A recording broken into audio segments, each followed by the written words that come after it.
Help support AMTV by becoming a patron, an AMTV staff member, and following us over on Twitter.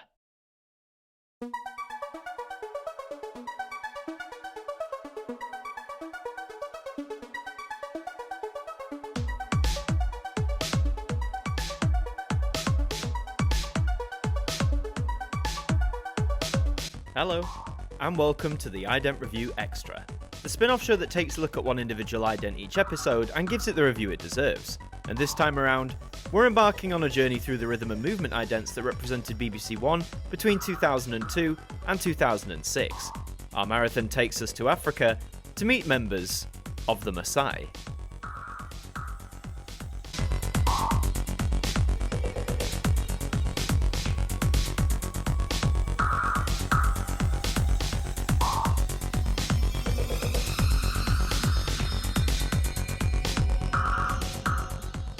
As the 21st century arrived, the world was beginning to feel more accessible to the everyday person. Maybe not necessarily in the physical sense, but certainly in terms of online.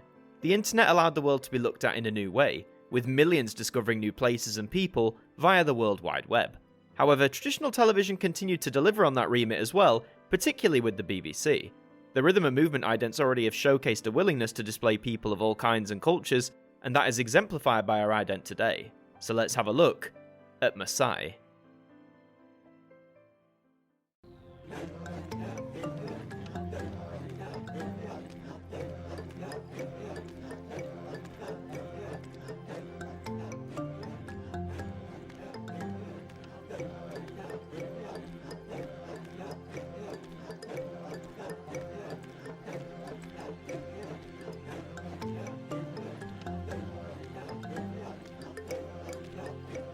Really fascinating stuff.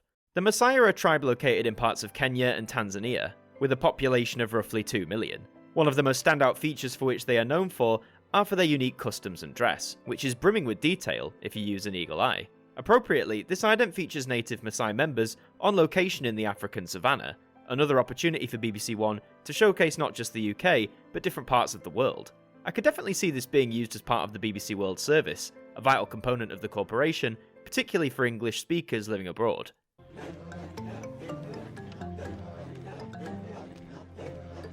Now, BBC One's up for a glorious afternoon live at Wimbledon with Super. Massai was introduced halfway through the lifespan of the rhythm and movement idents, first debuting on the 5th of January 2004. It was the only new ident for the set that year, and would remain the sole ident of this particular era to be filmed outside of the UK. As mentioned in the Bollywood instalment, it's a shame that more international filming wasn't able to occur, as a truly world-based perspective reflected in idents is a tantalising concept indeed. Like say if Bollywood had been filmed in India, or Hacker filmed in New Zealand, that could have been fantastic. But I'm glad that even though it's the only one, Massai got the chance not only to show off a different culture to millions, but it was able to do so amongst the African landscape.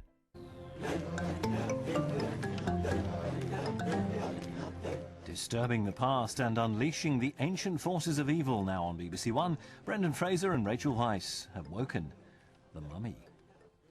Unlike some of its peers, Massai doesn't get much of a mention when discussing the rhythm and movement idents. Perhaps it was down to appearing halfway through the set's life, or by some viewing it as uninteresting. But even though we see the Massai people here jump up and down, there is more to dissect. The music is a percussion-based version of the jingle used by BBC One, and gels really well in my view with the visuals and the setting.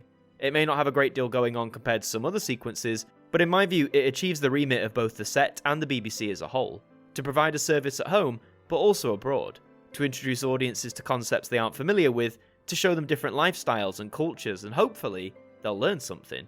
I highly recommend you read more about the Massai tribe. I mean, you can really fall down a rabbit hole with how much there is to know about them. It may not be the most remembered, but I feel it slots in nicely with the vibe and feel that the rhythm and movement ident sets out to create.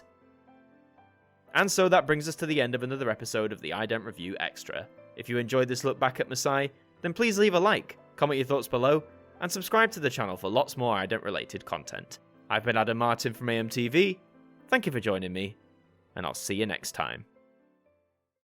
Thank you to our patrons for helping to support the show, and a special thank you to Macra, Hooks Media, Ben Freeman, Ethan Carberry-Holt, Bruce Danton, The Broken Kitsumanoid, and Francine Salazar, our AMTV staff members.